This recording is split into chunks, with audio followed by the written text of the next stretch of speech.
Senhores ouvintes e telespectadores, cordiais saudações taurinas, quer seja o horário que nos ouçam, é sempre um prazer que vocês estejam aí deste lado a ouvir falar de touros. E hoje vamos ouvir falar de touros, gente da nossa que se quase que emancipou, largou o seu cantinho e foi em busca do mundo melhor e daquilo que é a sua paixão e a sua maneira de vida e o seu modo de vida. É uma figura do escalafão dos banderilheiros portugueses. Eu atrevo-me a dizer que se calhar é o melhor banderilheiro português da atualidade. Diríamos que sim. Da atualidade. É questionável. É nosso amigo, é um aficionado de gingeira, já nos ajudou aqui a consertar vários programas do Tauromaquia Viva, oxalá que assim continue. E vai-nos falar sobre a sua grande paixão, que é o touro. O touro que viveu nas ruas com ele e o touro que hoje em dia lhe dá capotazes e lhe põe bandarilhas com uma suplesse e com uma capacidade de carregar a investida e deixá-la muito, muito boa e acima da média para aquilo que estamos habituados a ver. Falo de João Pedro Silva, o apodado de Açoriano, nascido no dia 10 de outubro de 1986.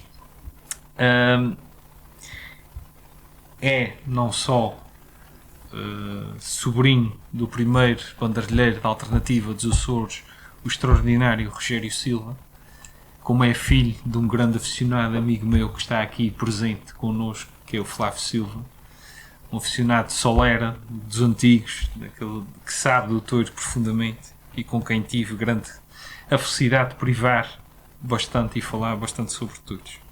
Estudou em Santarém, na Escola Superior Agrária de Santarém, e se o Rogério foi a sua grande referência cá, há uma outra referência em Santarém que é João Pereira, um banderilheiro retirado, que lhe leva depois, em 9 de maio de 2005, à sua prova de praticante na Azambuja, partilhando cartel com António Teles, António de Almeida e com os matadores Tomás Campuzano, Eugênio de Moura e Eduardo Oliveira.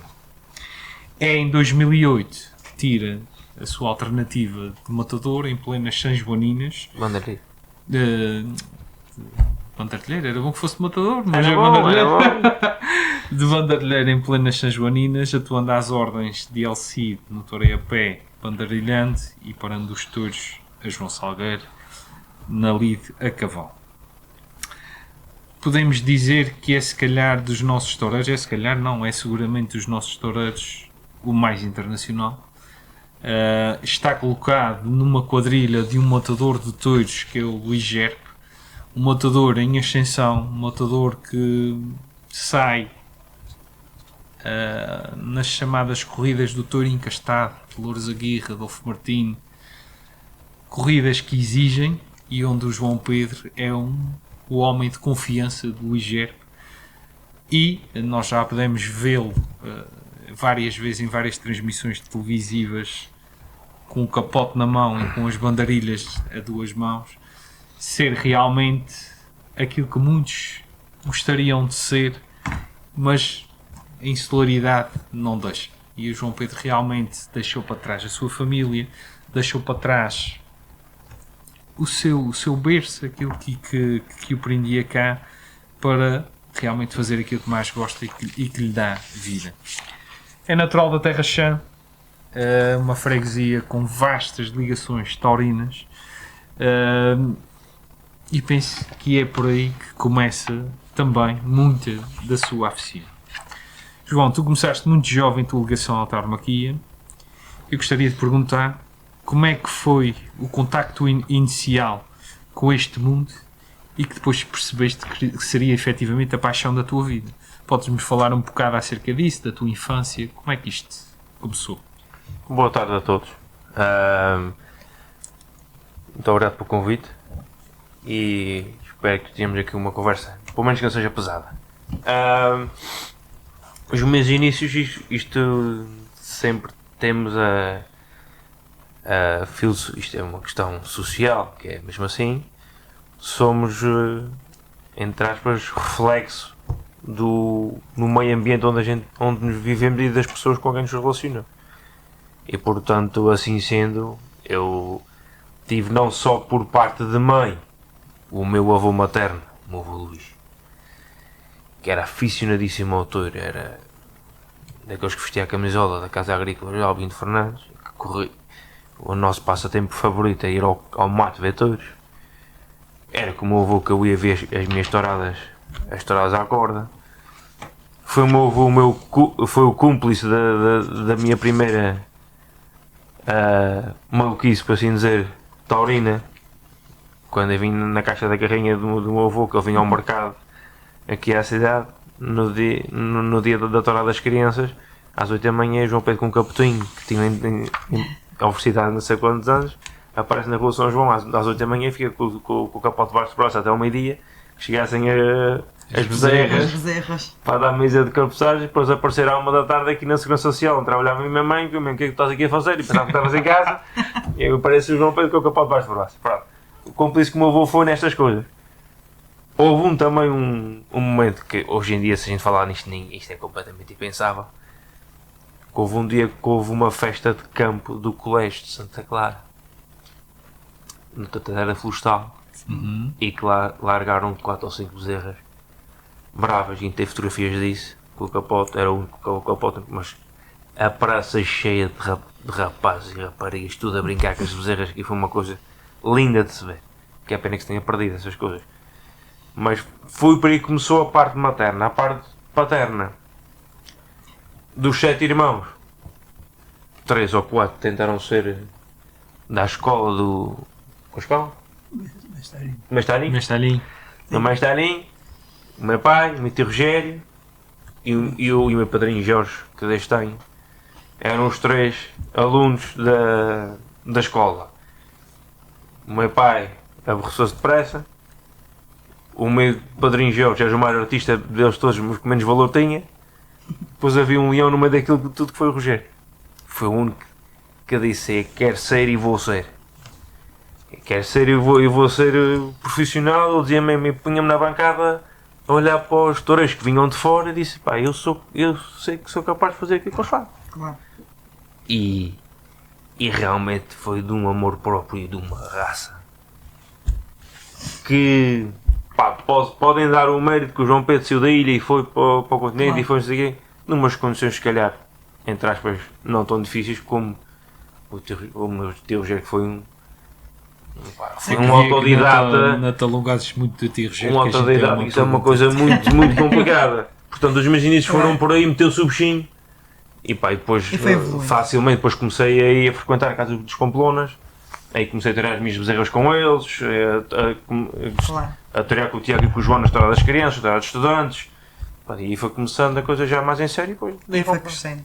É como estavas a dizer, vens de uma família com uma forte tradição taurina, especialmente através do teu pai, o Sr. Flávio Silva.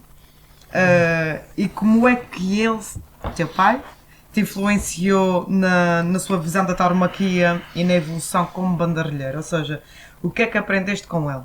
Tanto dentro como fora da arena. O que é que teu pai te transmitiu? Tudo. É assim, sempre se diz que é bem educado que é bem nascido. Portanto, a educação que temos de casa é a base para tudo. E a família no geral, depois do meu pai. Porque o meu pai depois também teve uma coisa boa, como não taurino, mas nunca saiu do meio. Acabou por ser ou empresário ou ajudou na parte empresarial. E privou muito, principalmente com quem acabou por ser o meu segundo pai, que foi o Carlos Amorim, o padrão do Salvador, durante toda a vida. E desde cedo, eu idolatrava quando íamos em agosto. Veio uma corrida de touros ao Campo Pequeno. O Campo Pequeno era a descoberta, era o Campo Pequeno antigo, e o Salvador convidava para irmos lá à casa cear depois da corrida, e metia-me ao lado da quadrilha dos bandarilheiros, a tocar nas lantejoulas, nos trajes. Aquilo para mim era tocar Deus Nosso Senhor, né? Estava a ver aqueles trajes, aquelas pratas, aquilo para mim era qualquer coisa. E logicamente o contacto que o meu pai tinha com o Amorim, no mundo taurino empresarial em geral, mas com o Amorim, que tinha essa parte e daqueles taurinos antigos que já era difícil de arranjar, foi-me incutido sempre um respeito ao touro, um respeito aos colegas, um respeito até ao próprio aficionado, À tradição. respeito a tudo, era uma coisa fundamental. Tanto é que, como eu fui bebendo disso, do meu pai e do Amorim, logicamente, os dois pilares estavam lá. A partir daí é que não é difícil, mas só se na descarrilada aí, já é bom. Já tem uma base suficiente para trabalhar bem. E depois foi sempre uma questão. O meu pai sabe, acompanha-me isto todos os dias e sabe que eu sou muitíssimo dedicado a isto. Passo horas e horas a ver touros, eu ouvi falar de touros, ele lê de touros, fora as horas que passo a treinar, a dedicar-me a isto. Portanto, ele sabe que. E depois lá acaba por ser orgulhosamente o toureiro que ele não conseguiu ser. Portanto, está sempre a apoiar, porque é sempre uma coisa que vai uma atrás da outra. João Pedro, falaste dos teus antecedentes taurinos, realmente com a prata, com a Sedica Prata, realmente fizeram história. E é indelével que se fale do Rogério Silva. Eu tive a sorte de ser assessor do Rogério quando ele foi diretor de corrida e digo-te, nos momentos que passava com ele, aprendi disparates em voo terceirense daquilo que era a visão do touro. Foi um indivíduo que tragou um tipo de touro que não tem nada a ver com o touro de hoje em dia. E estava a um nível extraordinário e a diferença entre eles e os que nos visitavam, que acompanhavam as grandes figuras de toureiro, nunca se notou. A pergunta que eu te fazia era a seguinte: foi de facto a tua grande inspiração? O que é que ele representa para ti e que influência tem para ti? É claro que evoluíste muito para outros níveis, mas que influência que tem para ti aquilo que ele fazia e da forma como fazia? Porque acaba por ser uma questão que não é difícil. Basta a gente ter os olhos abertos e ver um autodidata que começou praticamente, pode-se dizer, do zero. Não tinha referências taurinas, tirando 4 ou 5 corridas que eu fui fazer ao continente, porque era obrigado para as fazer, para cumprir o número regulamentar, para ter a alternativa. Não tinha praticamente. Apanhou uma época de um touro completamente, quase mais bravio, um touro mais rude, mais parecido ao touro da corda do que propriamente do touro livre. Apanhou uma época complicadíssima quando ele esteve nos Estados Unidos, quando foi imigrante lá. Apanhou a primeira época com o João Carlos Pamplona, que aquilo não era touros, era gavia, e os cavalos também exatamente a mesma coisa. Lidados várias vezes, às vezes. Coisa. Portanto, estamos a falar o que foi o início da tauromaquia mais em sério. O Rogério estava aqui. Quando apareceu a tauromaquia mais a sério na Graciosa, o Rogério estava. Quando apareceu o São João, o Rogério estava. Quando a tauromaquia passou na América, o Rogério estava. Quando a tauromaquia passou no Canadá, o Rogério estava. E isto, sendo uma autoridade, depois eu estava no continente. E vinha cá de férias, ou vinha cá para o Carnaval, ou vinha não sei o quê. O meu tio, para torear nas São Joaninhas, ele em janeiro já estava a correr para a Cana das Roças acima e para baixo e fazer dietas e tipo, o amor próprio que este homem tem que ter. Sim. Para torear em junho. Sozinho. Para torear em junho e começar-se a preparar em janeiro para torear 2 corridas ou 3. Isto também é louco. Isto é uma coisa. Isto é incompreensível para qualquer pessoa. Não. Eu hoje em dia eu sou igual um maluco ou pior que ele. Mas eu sei que depois tem uma projeção, tem um número de. E os tempos mudaram e as coisas são diferentes. Ou seja, socialmente um autodidata preparar-se 6 meses para torear 3 corridas e chega ao fim de agosto, que é quando eu estou a ponta pala, como se costuma dizer, e estou a torear todos os dias, a temporada do Rogério acabou. Ou seja, começava nas São Joaninhas e acabava na Graciosa. Então, a temporada de metido, eu trabalhava um ano inteiro para torear 2 meses. Sim. E ter esta capacidade durante 20 anos, ou 25 que ele andou aqui no ativo, praticamente ele foi-se embora quando eu teria alternativa. Eu disse ao João Pedro, tu vais chegar e vamos embora. E ter estes 20 anos, com uma técnica que ele próprio aprimorou da experiência que ia tendo, com o gato que ia tendo, e não se aborrecer e nem a tirar trabalho ao chão e ter essa perseverança de nunca desistir. Eu só posso ter este homem como uma referência para a vida. E eu própria fui aluna da escola de Torei da Tertúlia Tauromáquica de Teixeirense durante alguns anos, em que o teu tio Rogério ia de alma e coração para ali e é que carregou aquilo às costas. Ou seja, nós tínhamos realmente o mestre José Júlio vinha cá de vez em quando, mas quem nos referia todas as sextas, sábados e domingos era o teu tio Rogério, e ele falava com uma paixão, com uma certeza, era muito assertivo naquilo que dizia, e às vezes os rapazes queriam brincar, pegar alguns capotes e isso, e ficava muito sério a ouvir tudo o que ele dizia. E ele dizia: Orlando é a única que está a ouvir. E o teu tio realmente tinha que te dizer isto, porque ele foi fantástico. E muita da afição que eu tenho hoje, claro que não foi só daí, mas que ajudou muito foi ter estado na escola de Torei e ouvir e ver e aprender com o teu tio também. Portanto, é uma situação que é um valor e um mérito que o Rogério tem, que só pode ser descoberto, só pode ser falado. Passo o vai dos últimos, só pode ser falado por mim.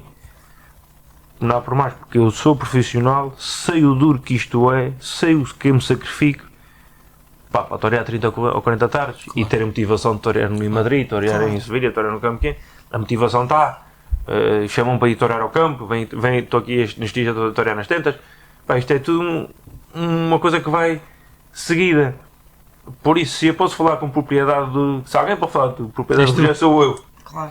Sei o difícil que isto é, e o dele foi muitíssimo mais difícil.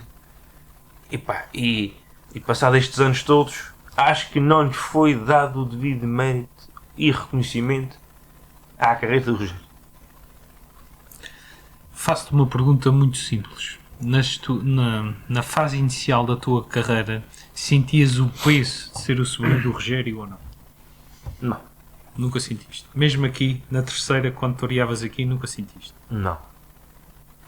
Eu sentia assim que tinha que... acho que não devemos de carregar um peso que não é nosso. Muito bem. Ok? Portanto, ou seja, se eu fizer o melhor que eu posso e sei e quero, não é preciso fazer mais nada. De certeza que vão dizer, é para o segundo Rogério. Não. Podia ter evoluído para isso, não é? Mas sim, por isso é que eu perguntei se numa fase inicial se sentiste esse peso. Não foi bem, porque eu praticamente estou aqui, torei 3 a 4 festivais, eu saí, depois de repente fui lá para fora. Sim. E tanto é que depois de ir lá para fora vim cá ter alternativa e tive 4 ou 5 anos que não apareci aqui, praticamente. Vim ter alternativa e depois desapareci. E depois a direção da Tertúlia na altura, que estou eternamente agradecido até hoje, porque esse compromisso nunca se perdeu, foi desde 2011. O Orlando Telles disse: João Pedro, também cá ter a corrida mista. É pá, as outras, a cavalo, coisa, não sei, mas a corrida mista tens que vir cá a bandalhar. Até hoje. É verdade. Nisso nunca se perdeu. Nunca se perdeu. Portanto, se eu for o melhor toureiro que eu possa ser, se eu for o melhor profissional que eu possa ser, eu estou orgulhado e tive em mim. A consciência tranquila de que o melhor será feito. Já. João Pedro, falou-se de José Carlos Amorim e a ligação a Rui Salvador é quase direta. Mas o mestre falou connosco em janeiro numa conversa aberta, sincera, humilde, como só ele próprio é, e disse uma coisa que é importante e uma coisa que não é fácil de se dizer, principalmente no meio taurino, que foi que tu numa fase da carreira dele foste extremamente importante pelo aquilo que lhe ensinaste. As palavras são dele, tal e qual. Rui Salvador foi de facto uma figura ímpar da cultura da tauromaquia portuguesa em particular, e quando se retirou nos seus 40 anos de alternativa, tu fazias parte dessa quadrilha. Como é que tu descreves uma temporada de êxito, mas também de muitas emoções? E eu tive a particularidade de ver algumas corridas dessas. Posso dizer que foi dos momentos mais marcantes da minha carreira. Porque lá está, voltar à questão do mérito, à questão do que é o sacrifício, a questão do que é. Por isso é que são referentes, isso muitas vezes eu ainda digo que sejam referentes como toureiros, mas são referentes como pessoas. Sem dúvida. E o Rogério foi uma referente como pessoa, principalmente. Como toureiro, muitas vezes que diziam, os meus colegas lá fora, quando eu via os touros mais encastados e via os touros mais broncos, e metiam à briga com os touros. E os meus colegas diziam, pá, que estás a brigar com os touros, pá? Tu metes em cima dos touros e montas umas guerras com eles, para o quê? E disse, é do Rogério. A gente quando é para a guerra, é para a guerra. E quando às vezes quando tirava uma corrida, falava com o meu tio, tal tio, como é que foi? É pá, assim daquele touro daquele dos nossos. É pá, o gajo tinha pequeno, tinha. Andaste a briga com ele, andei. Bom, a nossa forma de entender o touro sempre foi o touro mais encastado, o touro mais bravo. Que a gente sente, há touras que se sentem mais com a classe, com a nobreza, com a paz. Aqueles que te dão adrenalina. Agora, aquele touro que transmite, que seca a boca, superar essas dificuldades é o que nos realmente preenchia. O Rui Salvador tive a pena, lá está, as idades são o que são, e tive a pena de não ter acompanhado, por exemplo, na altura que o Rui Salvador chegou aqui, quando que ele falou nessa corrida, que tinha acabado de torear, chegou cá fora, tirou a cabeçada ao cavalo, estavam os focados na praça, mandaram retirar os focados, o Rui Salvador voltar outra vez para a praça para ter mais um ferro, assim.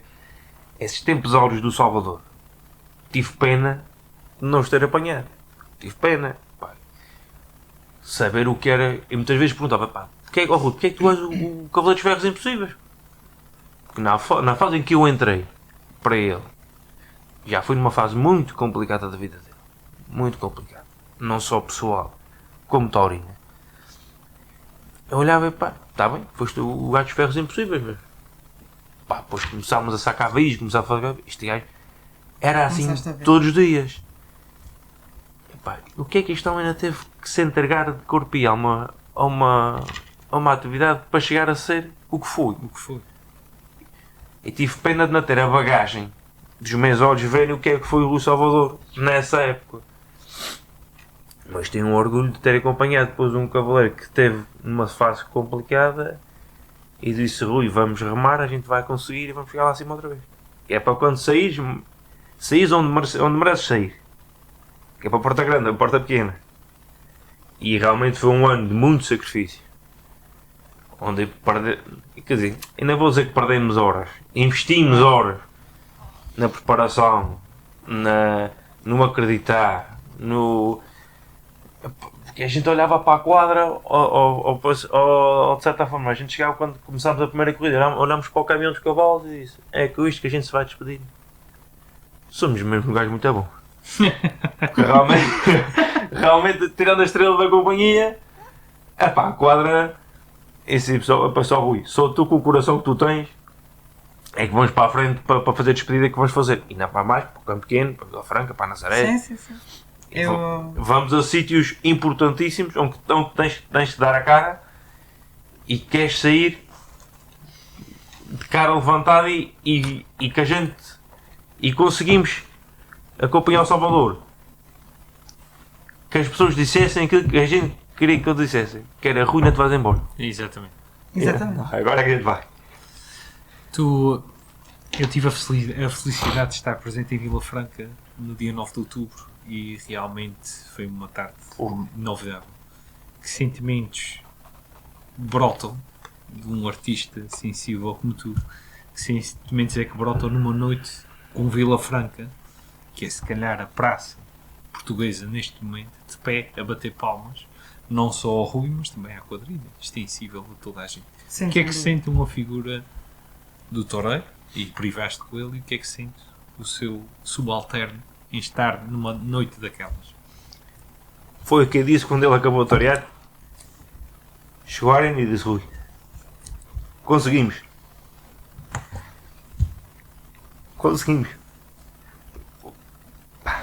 A pressão era imensa. Aquilo era uma coisa horrível. Vila Franca é uma bomba relógio. Vila Franca dá tudo e tira tudo. E sabíamos que no cartel que era e com as circunstâncias que eram, aquilo era muito difícil a gente dar a volta àquilo. E estamos a falar que estávamos no fim de linha. Estava Rui, estava eu, estavam os cavalos, estávamos todos no fim da linha. E íamos fazer o último esforço para chegar à praia. Aquele dever, aquele sentimento de dever cumprido, e dizemos tudo o que construímos é que o mais fácil é deitarmos pelo cano de esgoto abaixo 40 anos de carreira. Sim. Numa noite. Parece que é uma tonteria, não sei o que, olha, vai-se embora, mas isto não correu bem, paciência. Não. A imagem quando se vai embora é que fica. E durante 40 anos, e vezes com umas situações que dependíamos somente do coração que a gente tinha, e da afição que a gente tinha, o respeito pelo público e o respeito pelo todo, que sempre foram os nossos pilares, esses pilares tinham que ser fortes o suficiente para aquela noite chegar lá e resultar. E realmente tocou-nos o pior doutor da corrida. Sem dúvida. Sem O dúvida. touro foi uma coisa. E disse ao Rui, desde Nosso Senhor tinha que te pôr à frente de um touro a Salvador. E foi mesmo. Foi uma Para fazer ligação. mais outra vez o Lá ferro está. impossível. Se fosse aquele touro nobre, aquele touro chachão, aquele touro que passava por ali, Não foi. o Rui ia se divertir. Ia. Mas não ia ser o Rui Salvador. O Rui disse, pá, o touro foi duro, o touro foi assim. O que é isso? Ó Rui, Vila Franca conhece qual é o Rui Salvador? É este? Ou é o... Não, eles querem este Salvador. Então é este Salvador que eles tiveram. E para isso precisas de um touro duro, um touro difícil, um touro que fizesse secar a boca à gente. A mim principalmente, que o touro fez uma barba Sim, 40 sim, vezes, sim, que me arranca da cabeça. E vocês deram tudo. E demos tudo. Vocês E deram realmente dar tudo. E que o público se entregue aquilo chegar onde chegou. E só Rui. Choca aí. Conseguimos. tudo. Foi muito bonito. João Pedro, a tua carreira agora está não só, como falamos agora, nacional, mas internacional. E com a tua ascensão nas praças em Espanha, que é um dos maiores palcos da tauromaquia, como é que projetaste a tua carreira a nível nacional e fora, portanto, e internacional, podemos dizer assim? Quais foram os momentos que tiveram mais significado para ti e como é que conseguiste superar os desafios que foram surgindo durante estes anos, ao longo destes anos, pelo teu caminho? Eu sempre tive a ideia. Quando saí da terceira. Foi não. Eu vou ser lá fora. Vou chegar lá fora. Eu vou ser bandalheiro. E volto para a terra. Ou chego lá e vou-me meter lá. Disse não. E quando saí da terceira é para passar Portugal para chegar à Espanha. Para chegar à Espanha Com objetivos definidos. e tem muito claro onde é que eu quero chegar. Por isso larguei a família, larguei a ilha, faço a minha vida praticamente até mais de 50% é dedicado ao touro. Eu tenho muito claro onde é que eu queria chegar. E tive um dia que um picador que trouxe cá ao fórum, o Pedro Iturralde, que hoje em dia picou com o Zé Tomás, tive o Aranha na fase da Estrutura do Aranha, atualmente está com o Morano, lá a Boeba, há 3 anos. E eu vi o Pedro torear em Madrid e disse, isso deve ser uma sensação. De uma responsabilidade e passar medo e Praça de Madrid sem Isidro, aquilo cheio, deve ser uma coisa... E ele só me diz assim, quando chegares a Madrid, desfruta. Aproveita Madrid. Só Pedro, como é que eu vou chegar a Madrid e vou desfrutar de Madrid? Isso é uma coisa de loucos, não? Tudo o que tu te sacrificas, e tudo o que tu trabalhas, e tudo o que tu sonhas, é para chegar ali. Chegas ali na desfrutas do teu sonho, o que é que foste lá fazer? E depois as pessoas diziam-me, amigos meus, tu és louco. Chegavas ao pátio de quadrilha, estavam todos os toureiros, as quadrilhas, tudo com uma cara, um semblante carregado, assim, aqui tu arristes. Pá, como é que eu não vou rir sem sair da terceira para chegar aqui? E ser o primeiro toureiro da terceira e chegar aqui a Madrid, como é que não vou A ter? felicidade a sair. Assim diz. Pá, logicamente, eu sei que isto foi tudo trabalho, muitas horas de salão, muitos quilómetros nas pernas. Sair de casa, pitorear uma bezerra a 300, 400 km de casa e voltar para casa, só para conseguir dar 2 capéus a uma vaca. Ir a passas desmontáveis, a terriolas, não sei para onde, em pueblos, em tudo e mais alguma coisa. Ou seja, é um sacrifício de anos. É empreender tempo e paciência e aficião durante muitos anos para quando chegar ao momento. Às vezes eu até dizia, e erradamente, estúpido, eu criticava-me mesmo, enraivecido comigo mesmo, ou contra a vida. Porque é que eu estou nesta situação? Porque eu quero ir para a Espanha, porque é que não vou? E os anos passam e eu ainda chego lá. E o que é que me falta? Se calhar ainda presto para isto, se calhar ainda tenho capacidade para chegar mais longe. E é uma grande amiga minha que diz: os tempos de Deus são perfeitos. Sem dúvida. E se não foi mais cedo, é para tinha que ser. Claro. E realmente, quando eu comecei a torear, por exemplo, com o Luís Rep no Vale do Terror, aquelas praças pequeninas, aquele touro enorme, aquelas poucas condições, E touros duros. e de coisas que muitos dizem: vai torear ali, não vou lá nem ver a corrida, quanto mais toreá-la. E está todas estas circunstâncias foram criando fortalecendo calo. umas bases, um calo, um toureiro que disse: hoje em dia é para quê? Para tourear em Madrid? Estamos lá. Para tourear em Vic? Sim, senhor. É Bilbao? Bora. Pamplona? Quando quiser. Isto é um trabalho, estamos a falar de 20 anos, não é? Claro. Sim.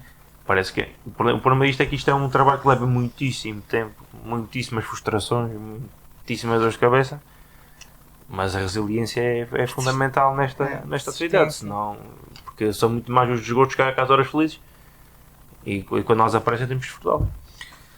João,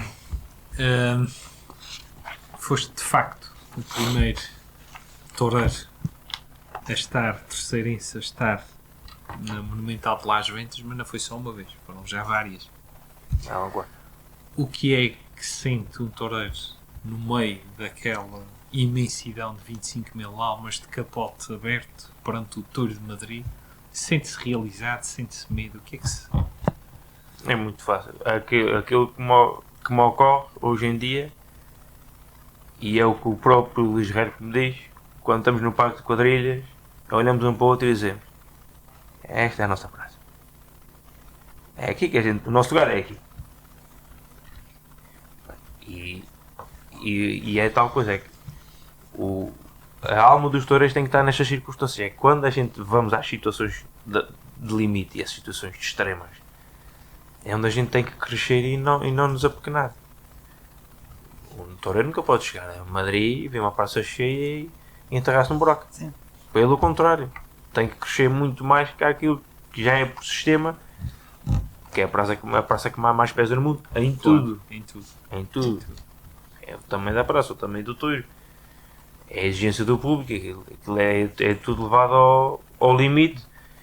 E temos que ter uma confiança, um amor próprio e uma raça para dizer: não, posso estar aqui, nada disto me vai afetar, e tenho que ir lá está para ter depois a consciência, a ter uma capacidade mental para depois ter o discernimento para dar ao autor aquilo que é preciso. Não é? Se a gente realmente fomos a pequenarmos e metemos num buraco, a gente fecha os olhos e não vemos nada que se muda.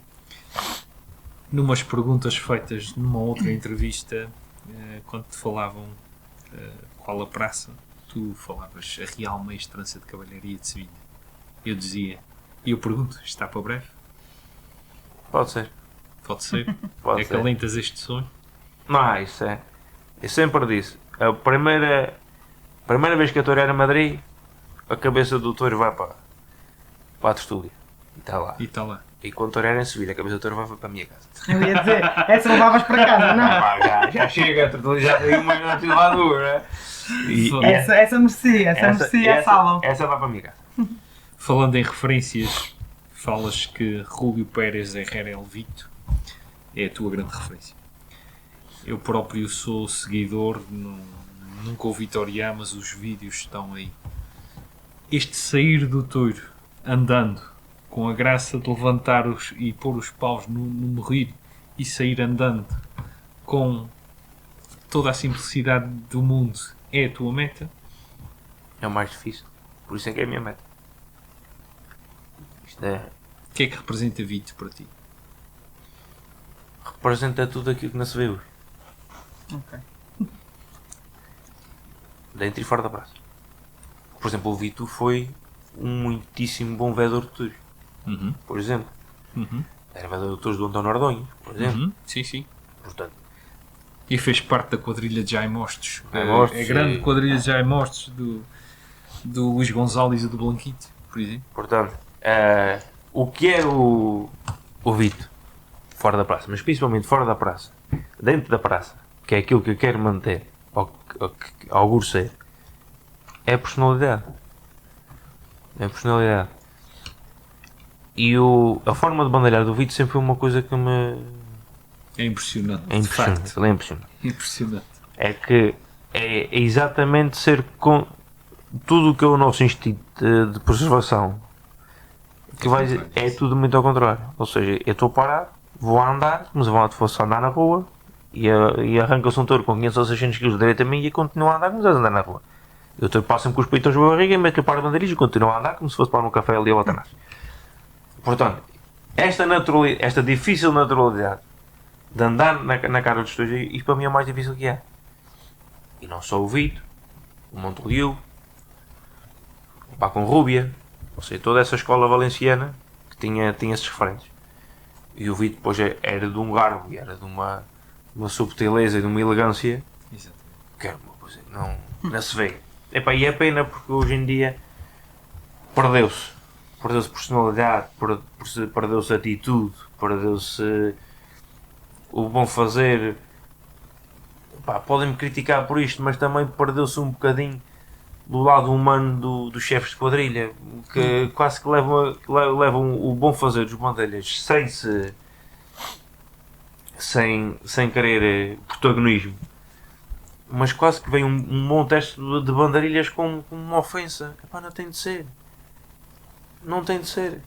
E lá está a célebre história do Vito com o Jaime Hostes em Sevilha, com um torceu com o complicado, e o Jaime Hostes diz: epá, Vito, ligeirito e pim pá, e vamos a bandalhar.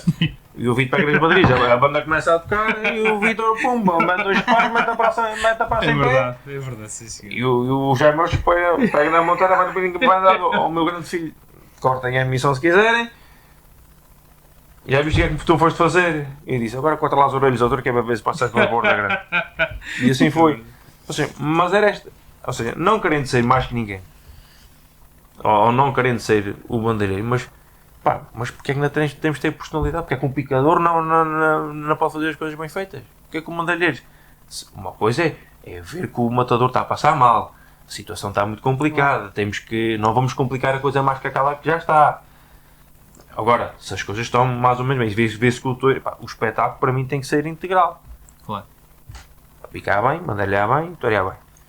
Se eu posso aportar alguma coisa de boa a isto, porque é que não vou fazer? Eu passar medo, vou passar igual. Eu tenho que passar para torear a mesma. O que é que não posso fazer de forma airosa, de forma artística e que as pessoas amanhã se lembrem de mim? Porque é que se fala destes bandalheiros antigamente? E também falamos dos portugueses. Claro. É que hoje em dia a gente ainda se lembra da Quadrilha Maravilha, do Tinoca, do Barreto, do Manuel Badajoz, do Falcão, do António Gregório. Ainda hoje a gente fala destes nomes. Hoje em dia não se fala de ninguém. Falta personalidade, falta um selo pessoal nas coisas. Porque é que vamos perder isso? Sei que fui muitíssimo criticado, e sou. Mas isso, meu amigo, aguenta. Vou-te fazer uma pergunta simples, que se calhar vai ter uma resposta longa, mas tenho que a fazer. João Pedro, porquê Morante? Eu para dar uma resposta simples tenho que ser quase como o Domingos agarrar lá a carma e dizer assim. Lá está, volta a um ponto primeiro, que é: eu posso falar do Morante com algum conhecimento de causa porque sou profissional. Ou seja, e vou muito ao campo e acompanho matadores e vejo torear no campo e vejo muita corrida, com muita coisa. Aquilo que o Morante faz é de uma dificuldade. Lá está, ele é tão bom touro que aquilo é tão imperceptível. A técnica que ele tem e o valor que ele tem, que ele é tão imperceptível que as pessoas só veem o bonito. E aquilo é muito mais profundo do que o bonito que as pessoas veem quando sai o touro bom e que ele faz aquilo que as pessoas veem. Eu percebo que muitas pessoas não entendam isto. E volto a dizer, eu gosto dos toureiros com personalidade. E há muitos toureiros e matadores que vêm com o touro não dá. Mas prolongam algo que não tem que prolongar. Se calhar para não vir uma bronca. E o Morante as ouve. E também é preciso ter valor para isso. Tem que ter personalidade. Tem que ter personalidade para isso. Tem que ter valor para isso. E antigamente havia, sempre houve as broncas toureiras. Todos os toureiros levavam bronca. Quem é que não levou bronca? E hoje em dia parece como que uma bronca é uma ofensa. Parece que é uma coisa que os não suportam. Não querem falar de uma bronca que, pelo amor de Deus. E o Morante sabe aguentar isso. Tem uma força interior e fui à reaparição dele a semana passada em Almendralejo. É que ele passou do céu ao inferno. Passou do inferno, isso é assim. Passou das pessoas estarem em lágrimas, a bater palmas em pé, que estavam a ver Deus. E no segundo turno depois estavam a ver o diabo mandaram-lhe tudo e chamaram-lhe tudo menos filha. Qual é o doutor que consegue fazer isto? Passar do céu ao inferno em 2 segundos. Mais ninguém. Agora, tudo isto com um valor, com uma técnica, é que não vejo nenhum toureiro torear tão bem com o capote. Passar os touros tão perto com o capote. Levar-os tão para trás. Conseguir pegar um touro com as palmas das mãos, com as pontas dos dedos, uma muleta e trazer toreado pela pança da mesa, pela barriga e passá-lo por aqui. Isso custa o mundo. E passá-los devagar. Aquilo é uma coisa. É um mundo à parte. Eu sou admirador de muitíssimos outros touros, atenção. Muitíssimos outros. Agora, que o Morante é um caso extraordinário, é. Nem para mais um toureiro que é contracorrente. Um toureiro que não é nada moderno. Ele consegue não só manter-se na sua época, como ainda ir buscar coisas de épocas antigas. Portanto, porque é que eu vou buscar o Vito? Vou buscar coisas antigas que para mim preenchem, que são coisas diferentes. E eu vou andar atrás de 50 anos, o Morante vai andar a 200. Aquilo é uma enciclopédia viva do toureiro, vai buscar coisas, até na forma de vestir e na forma de toureiro vai buscar tudo o que a gente já não vê, a não ser no Morante, não vejo mais nada nenhum. João Pedro, como já falamos, recentemente tiveste a oportunidade de fazer parte da quadrilha do Luís Gerp e que é um matador em ascensão.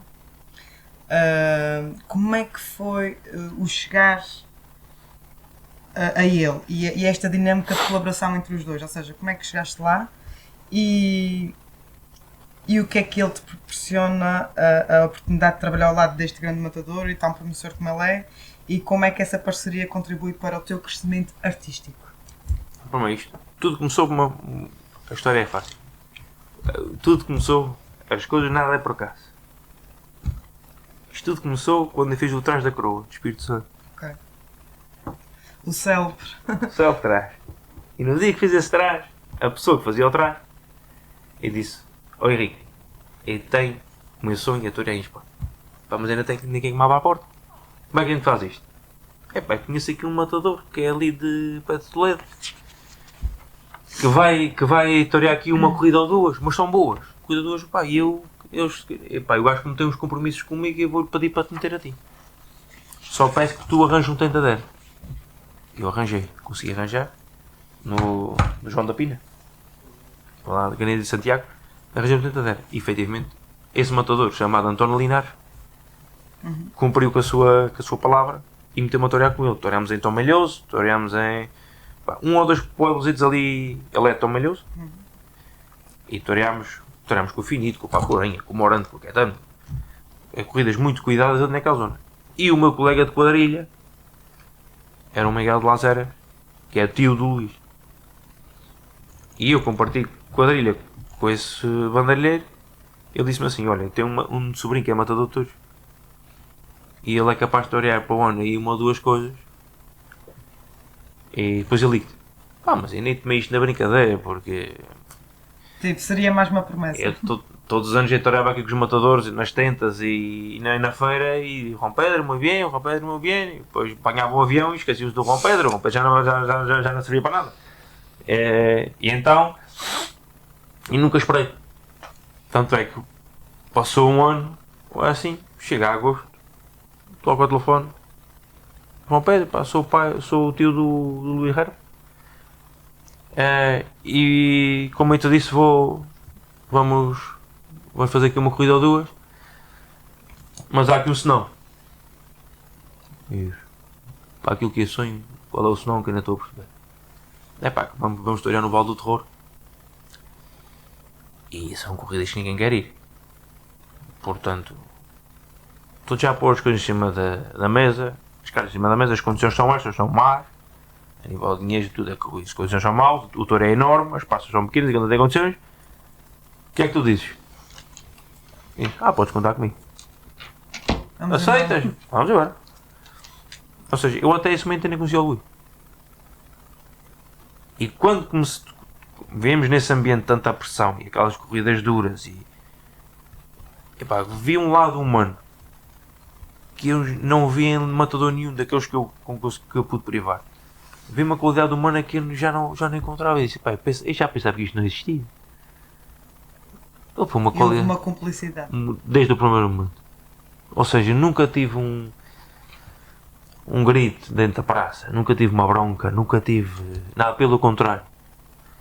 É João Pedro para a frente, João Pedro tu podes, João Pedro tu consegues. Chegar para outro matador, eu ir daqui para Madrid para torear, olha, às tantas horas a furgoneta de quadrilhas sai de tal sítio, deixa estar lá.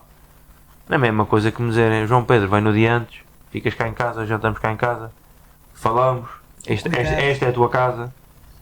Epá, isto não tem preço, não é?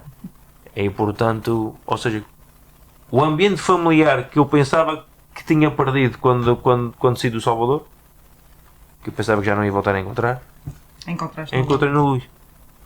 Posso dizer que sou um gajo com sorte. Ou seja, portanto, o Luís, depois artisticamente, já fui treinar. Ele vive em São Lucas de Barrameda, onde estão muitos toureiros. E já lá fui treinar 3 ou 4 vezes com o Luís. Ou seja, depois ele abstrai-se, todo o mundo está ali à volta e estamos a treinar os dois. E João Pedro, olha, corrige isto. Olha, vais ver que vai ser muito melhor se fizeres assim. Se fizeres desta maneira. E Sr. Luís, permites-me que eu te diga uma coisa aqui? Diz, o que é que se passa? É pá, acho que aqui a mão podia levantar mais, ou aqui o cotovelo, não sei o quê. Aqui podia levantar, ou seja, aqui... Uma cumplicidade. E não há o eu sou o matador e tu és o matador. Não, somos dois toureiros. Mas acima de tudo somos dois amigos. E não temos cumplicidade só na parte da urina em que partilhamos coisas, vídeos. Às vezes estou a treinar, faço um vídeo, mando para ele. Eu disse, olha, está bom, está melhor. Ou tenta fazer assim, fazer assado. Ele manda-me, quando vai tentar ao campo que eu não posso ir, manda-me vídeos. Tu, o que é que tu achas? Ah pá, gostei disto, não gostei daquilo. E depois uma parte humana que estou a treinar em casa dele 2 ou 3 dias. Sentamos à mesa. Depois vamos falar de vida. Eu tenho problemas, ele tem problemas. Aqui não é o matador e o mandalheiro, somos 2 amigos. Quase uma relação quase familiar. Quando por exemplo, ele tinha... Quando foi o meu festival, ele tinha... Nesse fim de semana ele tinha um casamento de um dos melhores amigos dele. E só Luís, eu vou voltar ao meu festival. Então eu vou desmarcar que eu vou para a ilha para torear o festival contigo. Podia dizer, agora vou daqui para os Açores para torear uma vaca no festival do mandalheiro. O que eu vou lá fazer? Não. O meu amigo João Pedro vai torear um festival e eu quero estar presente e vou aportar a minha parte. Seja, isso é sempre um lado humano. São essas provas que são dadas que faz volta, também o crescimento mais rápido e mais emocional, não? Voltamos a dizer, porque tanto com uma teologia, como com o Salvador, como com o Luís, era isso que eu estava a dizer. sempre o lado humano, a qualidade humana está sempre relacionada para o nosso crescimento artístico e profissional. Se for com o matador, pode ser bom matador, mas diz, matador, o que é que você diz? Está bom, está bem. E a relação fica por ali, porque faz o teu e faz a minha, para que vais-te embora. E nunca vou crescer, não é a mesma coisa que dizer, não obrigues tanto, ou faz isto assim. Eu vejo melhor assim. Por exemplo, ontem paguei um capotado a uma vaca, que para mim era um capotado perfeito, e o matador diz, pá, não faças isso, que eu não gosto disso assim. Está bem, isso é para ti. Mas queres que eu faça assim? Eu faço assim. Mas lá está, mas não foi não faças assim porque é melhor desta forma. Ou seja, é o que diz, tudo se pode dizer, é a forma como é que se diz. Depois o próprio Salvador também me dizia coisas na altura que é para João Pedro, não pode ser assim. Eu fui porquê? Por isto. Não é chegar à praça e dar gritos. É preciso. O Rui nesse aspecto tinha uma classe, tinha uma categoria, que é um senhor que já não se vê. E era bom que estes jovens se fixassem nos mais velhos, nesses aspectos. E tudo mais. Seria um gosto para ti ver o Luís Herp um dia na nossa Praça de Touros, na tua Praça de Touros, Ilha Terceira. Até vou acrescentar mais. Gostava de ver o Luís Herp na Praça de Angra como toureiro, importante toureiro e figura. Não vir à Terceira porque é o matador de João Pedro. Queremos que o Luís venha cá porque é o toureiro que está nas feiras todas, é um toureiro importante, ou portanto, como neste momento, como está o Borja, ou como está o Montoreiro ou o Fernando Adriano, Em grande ascensão. que estão em ascensão, e dizem, este toureiro está em ascensão, está nas férias todas, é um toureiro com muita qualidade, queremos trazer. Ok. É isso o primeiro a ficar orgulhoso de que eu venha cá. Porquê? Porque é um toureiro grande que está a vir cá. Não é o toureiro de João Pedro que vai à terceira. São duas coisas diferentes. Humildade. É duas coisas diferentes.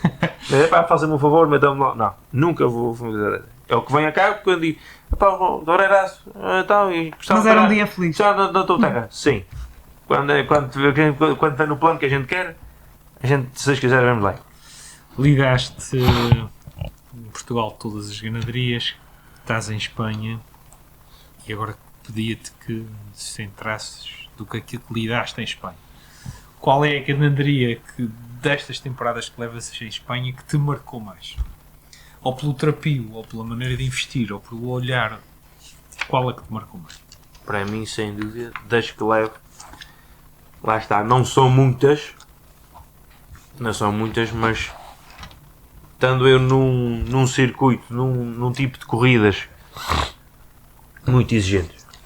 Estamos a falar de um tipo de corrida que põe à prova o físico, o mental, o anímico, e posso dizer, está-me a fazer uma calinada, porque eu sei que há muitos aficionados que me vão crucificar e que vão dizer isto é completamente louco, mas que me marcou, não digo pela positiva, nem pela negativa, que marcou-me, que foi intenso, foi a ganaderia de Louros da Aguirre, sem dúvida nenhuma. Porque, se calhar noutras circunstâncias era diferente, mas ir a Vic Fezensaca, uma feira tourista em França, e torear há 2 anos a corrida de Louros da Aguirre, que é a cabeça da camada, e que se exigem 4 e 5 poiados aos touros. E aqui depois a praça é pequenina, o touro é grande, vê-se touro em todo lado. E um touro que pensa, um touro que pede, que exige, que não te oferece absolutamente nada, pá, foi uma ganaderia que me marcou. É daquelas sensações que quando acabamos de torear a corrida, é de respirar fundo e dizer, isto não é para rapazes. Isto é uma coisa que realmente pesa muito. Epá, logicamente, por exemplo, eu tive corridas da ganaderia São Romão no Vale do Terror, pá, mas lá está, são muitas circunstâncias. Mas a ganaderia tinha coisas boas. Lembro de uma corrida que também, a primeira vitória em Saltilho Ladrada, que ganhou o prémio de melhor bandeirleiro. Uma corrida do Pedrés que deu em média 640 650 kg. Estamos a falar numa praça totalmente da Praça de São Boi.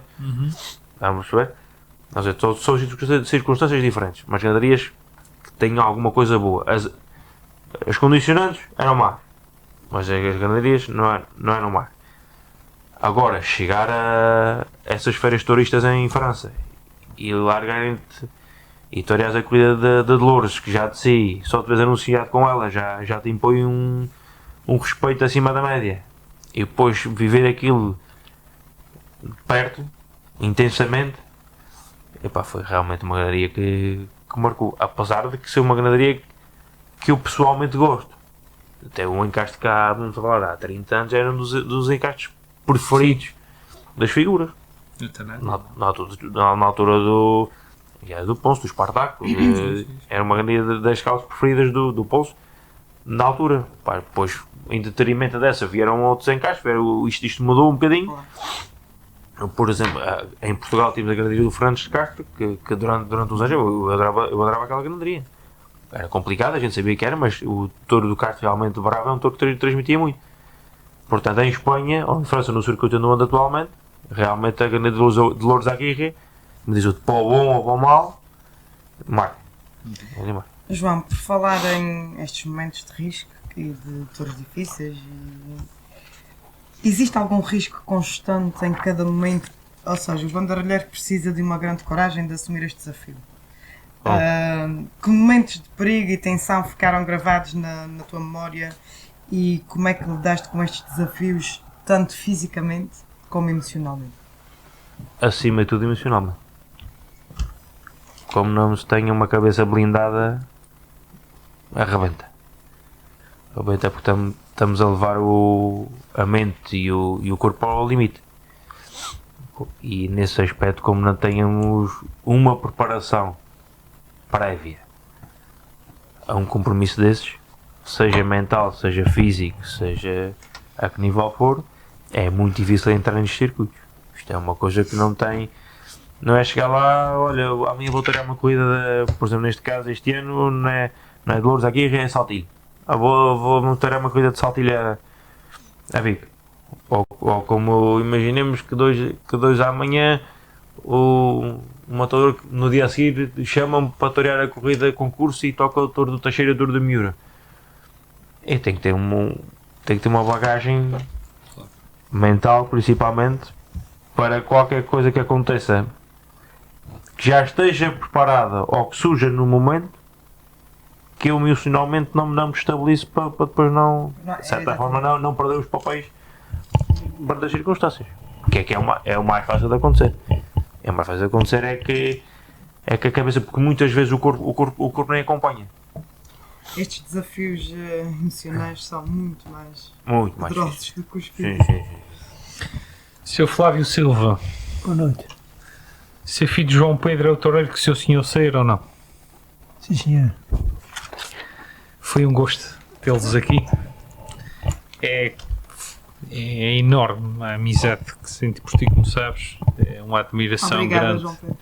Uma admiração ter estado aqui a falar, e realmente é daquelas entrevistas que nos puxa para cima e que a gente vai para casa com mais conhecedores. E vamos para casa a pensar quão pequeninos somos nesse mundo do touro. E que não sabemos nada, que é mesmo assim. Agradeço-te não só por estares aqui, mas pelo que tens feito, pela tauromaquia. Nós, dentro daquilo que é possível, tentamos sempre fazer eco dela, e certamente quando saíres em Sevilha, quando debutares em Sevilha, lá estarei para bater palmas, com certeza, e que seja no futuro breve, e continues a demonstrar essa alma açoriana, esse capote com esse traje de passeio com a coroa do Espírito Santo que percorra a geografia taurina da Península Ibérica. Sempre. A todos. Obrigado. Obrigado. Obrigado. Obrigado.